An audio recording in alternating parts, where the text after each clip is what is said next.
Sekelumit kisah yang tidak biasa kembali terjadi antara seorang kakak ipar yang bernama Martin dengan adik iparnya yang bernama Murni.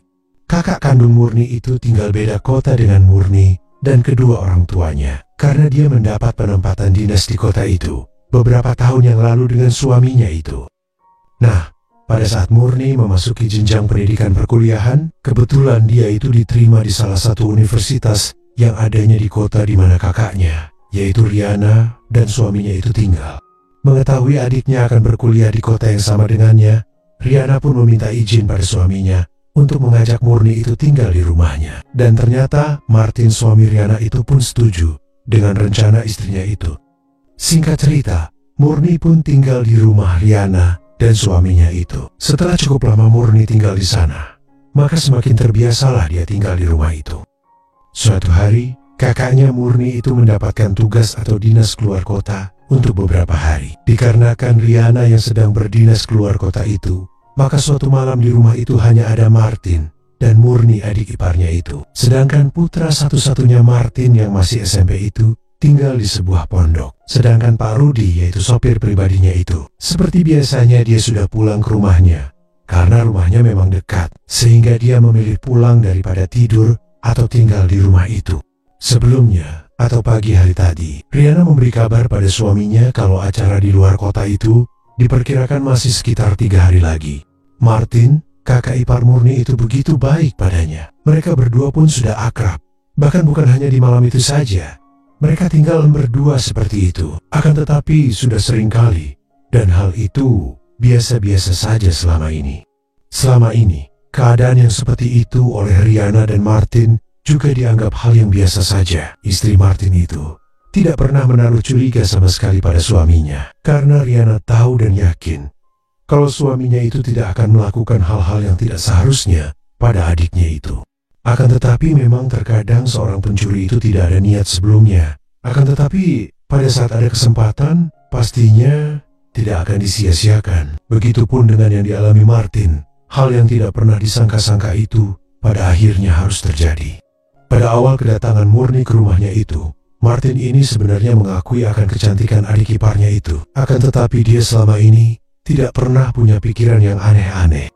Namun, entah mengapa di malam itu, dia begitu terpesona dengan kecantikan Murni, adik iparnya itu. Sehingga akhirnya, Martin pun lupa dengan statusnya.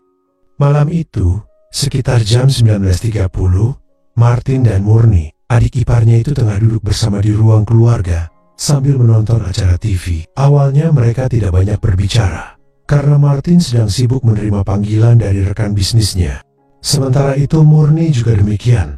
Meski TV di depannya itu menyala, akan tetapi matanya lebih sering menatap ke layar HP-nya untuk membaca pesan yang masuk. Mungkin saja pesan itu dari pacarnya, sehingga dia tampak asik sendiri juga. Akan tetapi beberapa saat kemudian, tiba-tiba saja Martin bertanya, "Murni, kamu pernah tahu orang ini tidak?" Katanya dia pernah datang ke sini. Tanya Martin pada Murni sambil menggeser duduknya lebih mendekat. Murni tidak kenal bang, dan Murni juga tidak pernah melihatnya datang ke sini.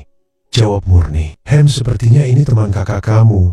Tapi kok bisa dia kirim pesan ke abang ya? Ucap Martin lagi. Mungkin saja Mbak Riana yang kasih nomor HP abang sama orang itu, sahut Murni.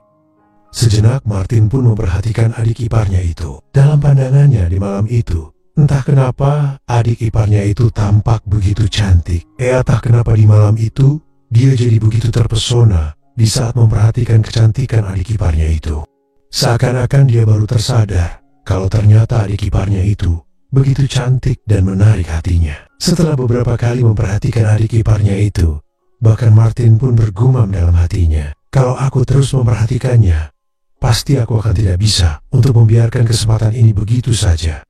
Akan tetapi, Martin itu bukannya berlalu meninggalkan adik iparnya itu, justru dia malahan mencoba keberuntungannya. Murni, boleh aku minta tolong? Itulah pertanyaan pembuka yang dia ucapkan.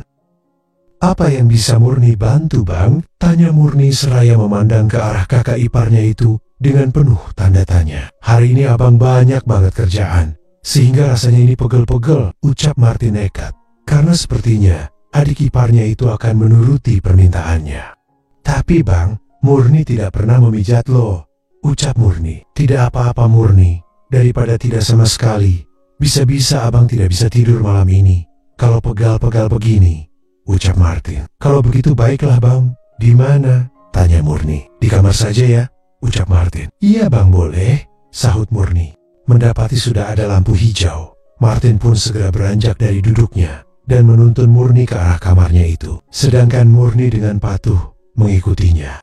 Mungkin Murni saat itu berpikir, kalau dia menolak, Murni merasa tidak enak karena sudah ikut tinggal di rumah itu. Sesampainya di kamar, Martin pun langsung mengambil lotion dan menyerahkannya pada Murni seraya berkata, "Pakai lotion saja ya Murni." "Iya bang," jawab Murni dengan segera saja. Martin pun memposisikan diri untuk proses pemijatan itu.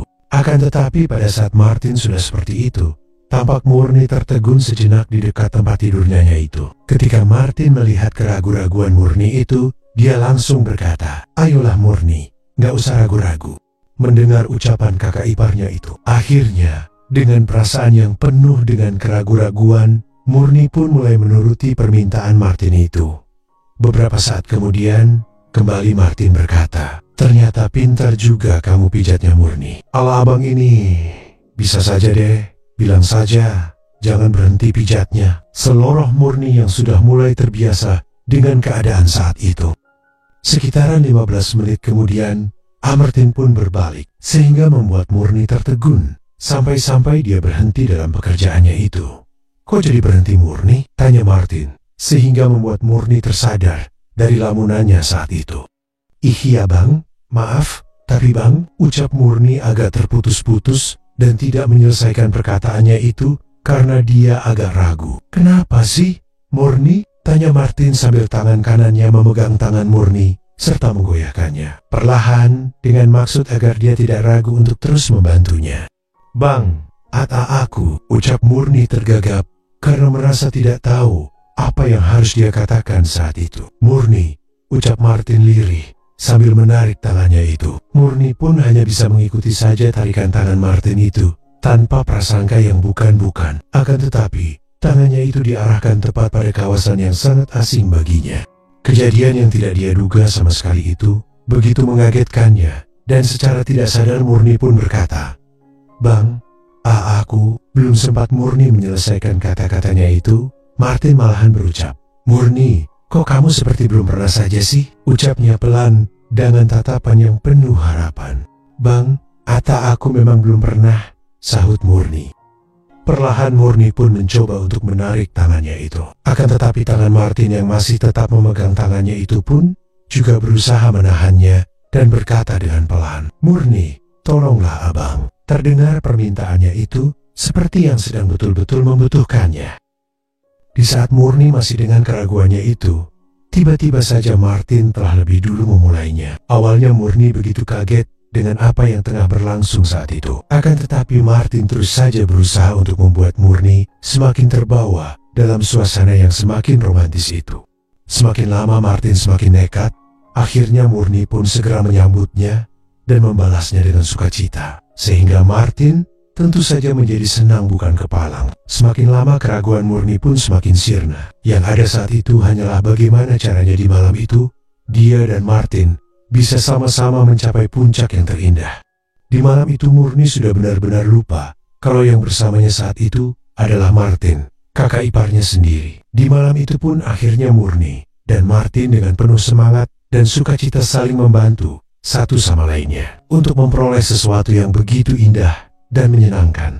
Apa yang terjadi di malam itu, mereka berdua ulangi beberapa kali hingga menjelang ayam berkokok. Acara yang menyenangkan itu pun mereka sudahi dengan berat hati. Malam itu Martin sangat senang sekali karena telah mendapatkan nutrisi yang mujarab, karena masih benar-benar asli dari adik iparnya itu selama istrinya berada di luar kota dalam rangka dinas.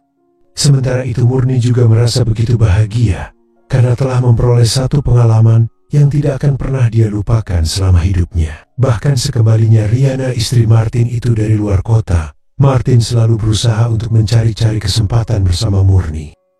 Singkat cerita, setelah masa kuliahnya selesai, Murni pun dengan berat hati harus pamit meninggalkan Martin untuk pulang ke rumah orang tuanya.